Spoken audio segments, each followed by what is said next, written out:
And violence, as I always say, is the language of the inarticulate. The inarticulate, that's their language. وَالنَّبِيُّ صَلَّى اللَّهُ عَلَيْهِ وَآلِهِ وَسَلَّمَ أَفْصَحُ النَّاسِ. He is the most articulate of people. He says في الحديث اللي رواه البخاري في الصحيح وغيره أعطيت أو أوتيت جوامع الكلم. I was given the جوامع of كلم, articulation at its best, short but sweet. So they faced him with violence. He goes to Al-Taif, 50 miles away from Mecca. There's far relatives there in Al-Taif, another city, and maybe these people believe. So he goes and tells them, oh people, da'wah ila Allah. He calls them to Allah. He calls them to this compassion. He calls them to love. He calls them to equality and justice. And treat others like you would want to be treated. Key in his teaching, sallallahu alayhi wa alayhi. You all know hadith اللي رواه البخاري. لا يؤمن أحدكم حتى يحب لأخيه ما يحب لنفسه. One of you would not be a complete believer until you love for the other person, for your fellow human, what you love for yourself. Wow. We all know the hadith. I know we all memorized it. That's not the question. Question, how many of us believe and practice it? Not the question of knowing it, but how many of us practice it? Loving for others what you love for yourself. Litmus test of Iman. So he goes to Al-Ta'if, he tells them. He wants to give them what he has. Now what do? They unleash their thugs on him. They unleash in every society there's always the good. In every fabric of society, in every nation, there's the good, the bad, and the ugly. And there are some people who put shaitan to shame with their action. Yeah. And unfortunately,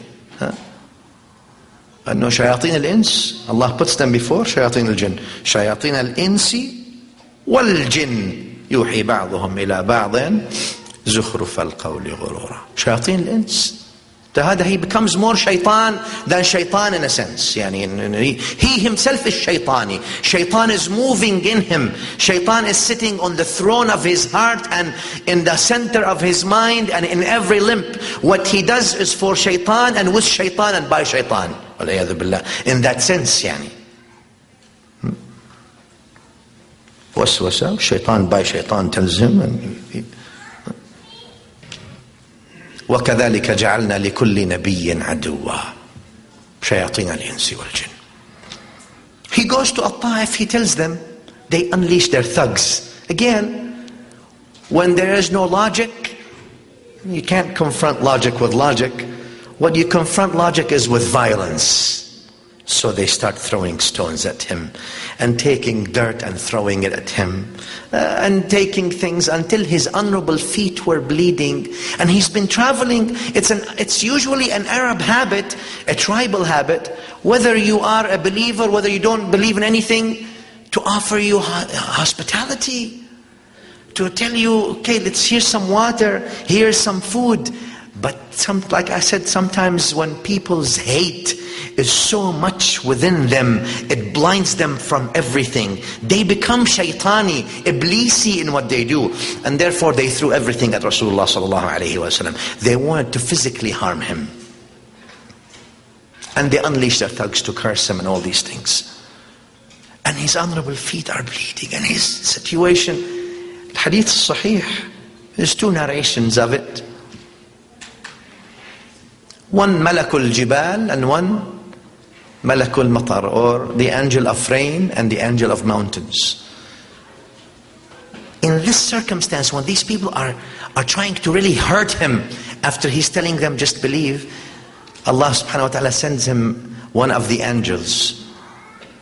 Jibreel with him says, Assalamu alayka ya Rasulullah, wa alaykum salam ya Jibreel. In the middle of this situation, what is it? He says, Ya Rasulullah, I have with me the angel of rain. He has never been to any human being before you, and he's seeking your permission.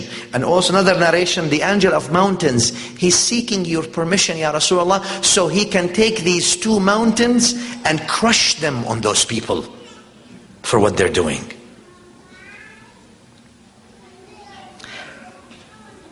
And Nabi sallallahu alayhi wa sallam intercepted the whole scenario here by making dua for those people. Not against them, for them. And you all know the riwayah that is hasana inshallah لغيرها يعني. The sanad has a good mursal, sahih mursal sanad. Muhammad bin Ishaq, also one of the narrators, عنعنه هو ثقة أو صدوق to say the least, but لكن صدق. Anyway, الحديث is hasan to its, for all its corroborating evidences and narrations, where a Nabi sallallahu alayhi wa sallam sat in Al-Ta'if, says, Allahumma ilayka ashku ضعفي وقلة حيلتي وهواني على الناس. Oh Allah, I am complaining to you my weakness, ضعفي. I'm complaining to you my weakness. And the lack of other things I can do to bring these guidance to these people. وَهَوَانِي عَلَى النَّاسِ. I am complaining to you, Ya Allah, how these people are treating me and looking at me and talking to me. أَنْتَ رَبُّ الْمُسْتَضْعَفِينَ وَأَنْتَ رَبِّي. You are the Lord of the weak, and you are my Lord. I am weakened, I have nothing, they have the power, they have the money, they have the strength, they have this, but I have you, Ya Allah, and you are the Lord of the mustad'afin. You are the Lord of those who are weak. وَأَنْتَ رَبِّي إِلَى مَنْ تَكِلُنِي. Ya Allah, whom are you letting me through? To these people that they treat me like this? Or to other things that you have for me? إِن لَمْ يَكُنْ بِكَ غَضَبٌ عَلَيَّ فَلَا أُبَالِي. Ya Allah, no matter what it is, as long as you are not displeased with me, then I do not care.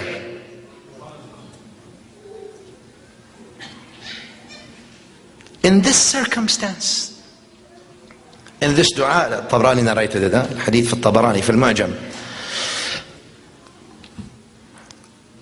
Malakul Jibal comes. Oh, Ya Allah, Nabi sallallahu alaihi wasallam is telling, Ya Allah, if you are not displeased with me, it doesn't matter what they do.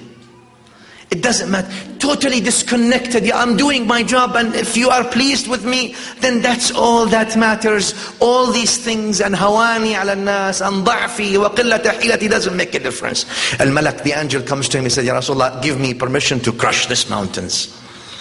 Lakin Nabi sallallahu alayhi wasallam tells them, I was sent a mercy. I was not sent a compassion. I was not sent vindictive and retaliatory. I was not sent to cause harm and pain and suffering on people. I was sent to take away suffering and harm from them. Bismillahir Rahmanir Rahim. لَقَدْ جَاءَكُمْ رَسُولٌ مِّنْ أَنفُسِكُمْ. The ayah was revealed. To you whether you realize or not, whether you understand or not, whether you can comprehend or not, to you, those people who didn't appreciate Muhammad, to you came a messenger from amongst you. لَقَدْ جَاءَكُمْ رَسُولٌ مِّنْ أَنفُسِكُمْ عَزِيزٌ. Aziz. If you stop at Aziz, he is Aziz sallallahu alayhi wa sallam. Right? Aziz. لَقَدْ جَاءَكُمْ رَسُولٌ مِّنْ أَنفُسِكُمْ عَزِيزٌ. Some of the Qurra, as you all know, stop there. Aziz. Rasulun Aziz sallallahu alayhi wa sallam. Aziz. عَلَيْهِ مَا عَنِتُّمْ. Some other time we'll go into these intricate details. Azizun alayhi, dear to him what you go through, these pain that you put yourself sometimes foolishly in by not believing in Allah. Those people who did not believe in Allah, did not follow the Rasulullah sallallahu alaihi wasallam sunnah, did not follow. This is dear to him. Why are you doing this to yourself? It's like the person who's smoking and he knows it's harmful, but he keeps. Why are you doing this to yourself? Why? Al-Quran says, Azizun alayhi ma anittum. Haris. He's concerned about your well-being, about your spirituality, about your cleanliness, about your beauty and purification and productiveness in life, that you live a life that's filled with productivity and understanding and compassion and love and tolerance, and that you become the channel of the Muhammadan mercy to the worlds.